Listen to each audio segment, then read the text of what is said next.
Hello and welcome to ET Now. You're watching IPO Central, and my guest today is from Advanced AgroLife Limited. It's a agri-chemical company which produces products which are used for farming and primarily in the Indian market there. The company's IPO is opening on September 29th and closes on October 1st. Price between 95 to 100 rupees a share. It's a IPO which is of fresh issue of 160 crores, and the company's market value is a little over 640 crores at the upper end of the price band. And joining me today is Mr. Prakash Chaudhary, who is the chairman and managing director of the company, and Kedar Chaudhary, who is the whole-time director of the company. Gentlemen, thank you very much for joining us on ET Now. Mr. Prakash Chaudhary, to begin with, sir, you are in the agri-chemical space, but give us an idea of the kind of portfolio that you have and the kind of distribution network that you have in this space.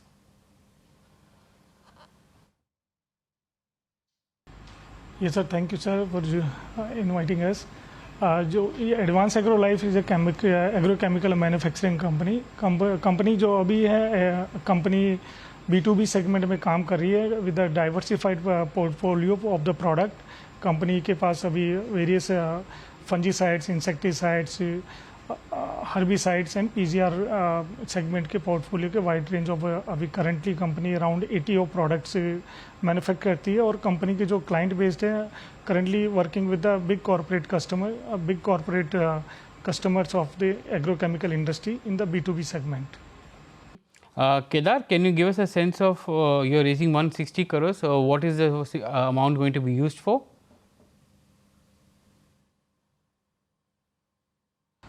We will be using the amount for backward integration and for working capital and for R&D sector, just to improve the highly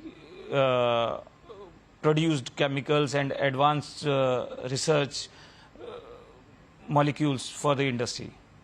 Mr. Chaudhary, you mentioned that you are into the B2B segments. Can you give us an idea of the profile of your clients in the B2B segment? So you don't sell directly to the farmers, but you sell it to corporates who then sell it to the farmers, right? Yes company के जो अभी जो currently जो portfolio है company अपने B2B segment में काम नहीं करती डायरेक्टली ऑन ब्रांड में. लेकिन कंपनी जो इंडिया की जो टॉप मोस्ट कॉर्पोरेट्स हैं उनके लिए वाइट लेबलिंग में करती है. उनके जो ब्रांडेड प्रोडक्ट्स हैं वो अपने ऑन प्रीमाइसेस में उनको मैन्युफैक्चरिंग करती है. और उनकी जो भी सर्टेन पैन इंडिया जो कंपनी का एक प्रेजेंस है, लाइसेंसिंग नेटवर्क है, उनमें उनके प्रोडक्ट्स को मैन्युफैक्चर करके और एक टाइम बिंग सप्लाई कंपनी करती है. कंपनी के पास एक 3 यूनिट का एक साउंड इंफ्रास्ट्रक्चर है जिसमें कि 2 यूनिट फॉर्मुलेशन का है और एक टेक्निकल ग्रेड का है. ओके, तो ये बेसिकली आप कॉन्ट्रैक्ट मैन्युफैक्चरिंग करते हैं फर्टिलाइज़र और एग्रोकेमिकल कंपनीज के लिए, जो बड़े कंपनीज हैं उनके लिए? बड़ी कंपनीज के, that is true. We are in a contract, long term contract हमारे पास रहते हैं कंपनीज के. और उनके डिफरेंट हर्बिसाइड्स, फंजीसाइड्स, इंसेक्टिसाइड्स, ये प्रोडक्ट हम उनके लिए बना के देते हैं.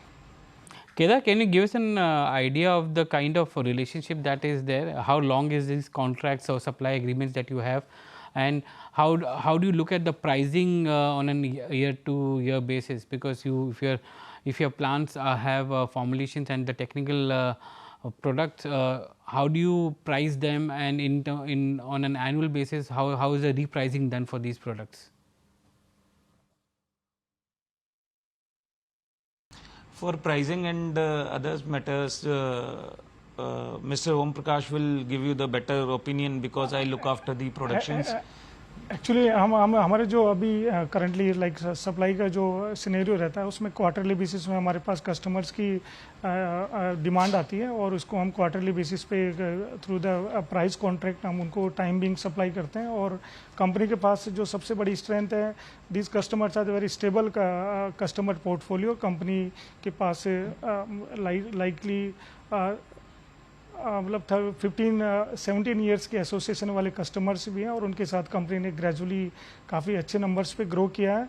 और कंपनी के पास आगे अच्छा एक स्टेबल बिजनेस है। और कंपनी के जो भी अब कंपनी ने अभी बैकवर्ड इंटीग्रेशन किया है, तो इसका जो फ़ायदा है वो जो भी मार्केट में प्राइस फ्लक्चुएशन और इन जो चैलेंजेज आते हैं बाज़ार में, जो इन चीज़ों को कैटर करने के लिए कंपनी बैकवर्ड इंटीग्रेशन के साथ अपना ओन टेक्निकल मैन्युफैक्चरिंग भी कर रही है, जिसका आगे कस्टमर्स को कंपनी फ़ायदा देती है इसका।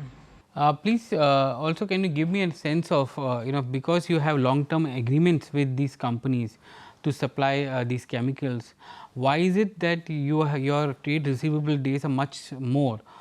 If I am not wrong, in FY25 the trade receivable turnover day is 111 days. Given the fact that you have long term agreement with them, your working capital should have been lower and the trade receivable days should be lower. Why is it that this is long? Because जैसे कि ये agrochemical industry seasonal segment है, इसमें price जो एक company का credit period रहता था 90 से 100 डेज का रहता है। और रिसेंटली कंपनी ने एक B2B सेगमेंट में रेदर देन कॉन्ट्रैक्ट मैन्युफैक्चरिंग के अलावा भी कंपनी ने एक सेगमेंट में एंटर किया है। तो इसमें एक जनरली 100 डेज टू 120 डेज का एक क्रेडिट पास ऑन करना पड़ता है कस्टमर्स को, तो इसलिए कंपनी का ये थोड़ा ये डेज बढ़ा है। Is this business cyclical in nature for you? Means कुछ क्वार्टर्स में सबसे ज़्यादा रेवेन्यू आएंगे आपको और बाकी क्वार्टर बहुत शांत रहेगा? लाइक यस, जो इंडियन एग्रो केमिकल इंडस्ट्री है ये दो सीजन में, खरीफ और रबी सीजन में रन करते हैं। जो खरीफ सीजन हमारे लिए बहुत पोटेंशियल होता है, जो कंपनी का around 60% of revenue comes in H1 in these first 2 quarters, और रेस्ट जो टर्नओवर रहता है वो थोड़ा लीन रहता है, लेकिन टर्नओवर रहता है कंपनी का, लेकिन वो Q3 और Q4 में थोड़ा रेवेन्यू वाइज कम रहता है और मार्जिनल प्रोडक्ट कम रहते हैं। और Q1 और Q2 कंपनी के लिए पोटेंशियल मंथ्स है रेवेन्यू वाइज और PAT wise. Can you also give us an idea of how is then you manage the entire thing, and also on the ground situation this year the monsoons have been good and they've been extended, how the sales have been in the first half?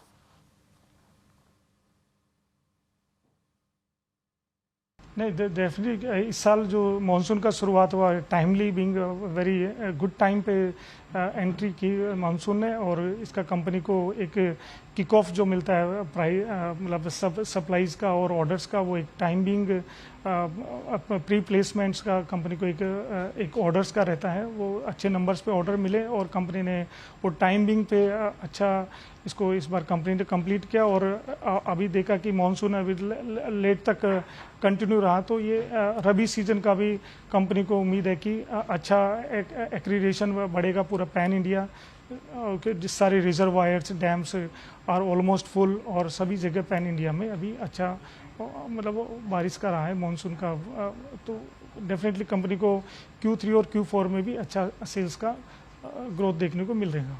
Kedar, can you also give us an idea of the kind of production and capacity utilization that you have at the plant, and also if you can give us an idea of export markets? I understand that you do exports to other countries as well, so how's that also looking? Right now we have 3 manufacturing units. Those are the जो कि अभी 42% production capacity पे we are running, and we are also exporting in 9 countries, and which is the 2% of company's turnover right now. In future we will be just giving more new numbers in export. You also have your top 5 customers accounting for nearly 51% of your revenues. Can you give us a profile of these customers? ये कौन से customers हैं जो top 5 हैं जो आपको mostly 51% of the revenue देते हैं? दीज आर कंपनी के ये जो प्रायर बहुत स्टेबल कस्टमर्स हैं, जिनके साथ कंपनी ने काफ़ी लंबे टाइम के साथ, लंबे समय से कंपनी इनके साथ वर्क कर रही है। और ये मार्केट की जो फर्टिलाइज़र ग्रुप्स होते हैं वो ये मोस्टली वो कंपनीज हैं जिनके साथ कंपनी अभी वर्क कर रही है। And when you say that you have relationship of more than, how is the supply relationship with respect to with them for, and what is the normal order book or supply? When do you get that order book from these companies on an annual basis?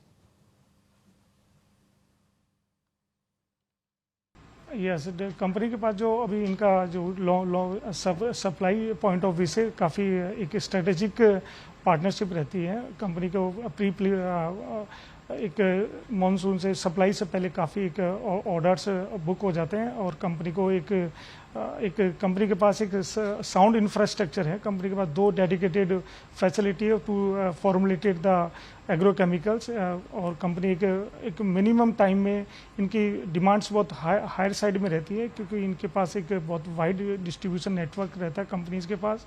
और with minimum time हमारा कोशिश ये रहता है कि इनको maximum से maximum supplies हम इनको कैटर करें। Also, if you can give us an idea of what is the kind of distribution of revenues from states, various states that you have, which are the states that give you maximum revenue?